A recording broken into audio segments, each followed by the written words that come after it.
kayo marunong magbasa. Ngayon, titignan natin kung alam niyo itong mga emoji na to. Tingin niyo dito, tingin. Ano to? Malungkot. Malungkot. Ito. Nagulat. Gulat. Gulat na gulat ba? Masayang masaya.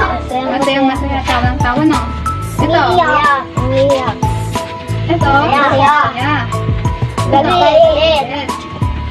Yan. Alam niyo na yung mga expression ng mukha. Ngayon, magbabasa tayo ng aso at pusa. Basahin natin sabay-sabay, Aso at pusa. Si Mira ay may aso at pusa. Ito ay masaya. Ang pusa ay may laso. Ang aso ay may laso rin. Ang laso ng pusa ay puti. Ang laso ng aso ay puti rin. Ang mata ng pusa ay kulay pula. Ang mata ng aso ay kulay kape. Ang aso at pusa ni Mira ay naglalaro. Galing nga, alam niyo na basahin. Dito naman tayo. Ano to? Aklat. Basahin natin to. Aklat. Kilala mo ba ako? Kilala mo ako. Kilala mo ako. Ako'y isang aklat. Sa bawat pahina ay may kakasulat. Nakasulat. Mahalin mo ako. Ako'y pag-ingatan. Sa pag-aaral mo, kita ay tutulungan. Oh, galing magbasa. Ngayon, Kahalagahan ng kalikasan. Ang Pilipinas ay isa sa pinakamayaman bansa sa Asia. Hindi mayaman sa salapi pero maunlad sa likas na kayamanan. Hindi Gaya? kaya ng kasabihan, hindi lamang ginto ang kumikisla. Hindi lamang ginto ang maituturing na kayamanan, maging ang kayamanan sa ating paligid ay maituturing na kayamanan tulad ng kaslikasan.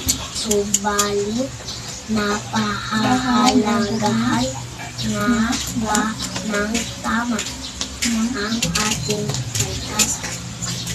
Di ba't lahat tayo'y nilikha ng may kapal.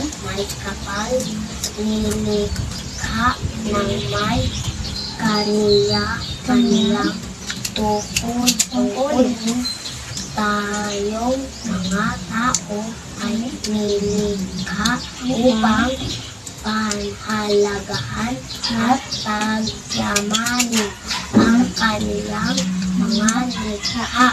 Gaano ba kahalaga ang kalikasan para sa akin? Sadyang napakahalaga ng kalikasan dahil dito tayo kumukuha ng ating hinahain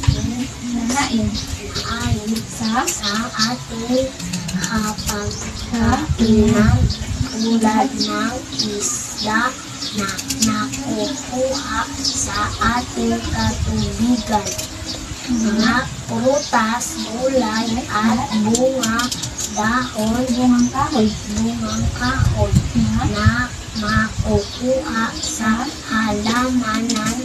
Dito rin tayo kumukuha ng mga kasangkapan sa paggawa ng bahay. Kahalagahan ng kalikasan. Ang Pilipinas ay isa sa pinakamayamang bansa sa Asia. Hindi mayaman sa salapi, pero maunlad sa likas na kayamanan. Gaya ng kasabihan, hindi lamang ginto ang kumikinang. Hindi lamang ginto ang maituturing na kayamanan, maging ang kayamanan sa ating paligid ay maituturing na kayamanan tulad ng kalikasan sa subalit papahalagahan ng tama ang ating kalikasan. Iba't lahat tayo'y nilikha ng may kapal. Nilikha na may kanya-kanyang tungkulin. Tayong mga tao ay nilikha upang pahalagahan at yamanin ang kanyang mga likha.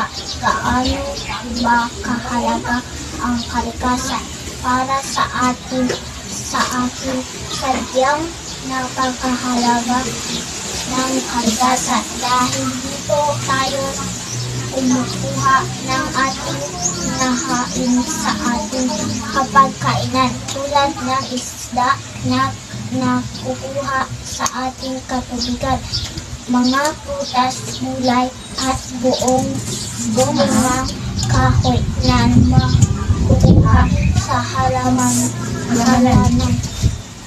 Ito rin tayo kumukuha ng mga kasangkapan sa paggawa ng bahay.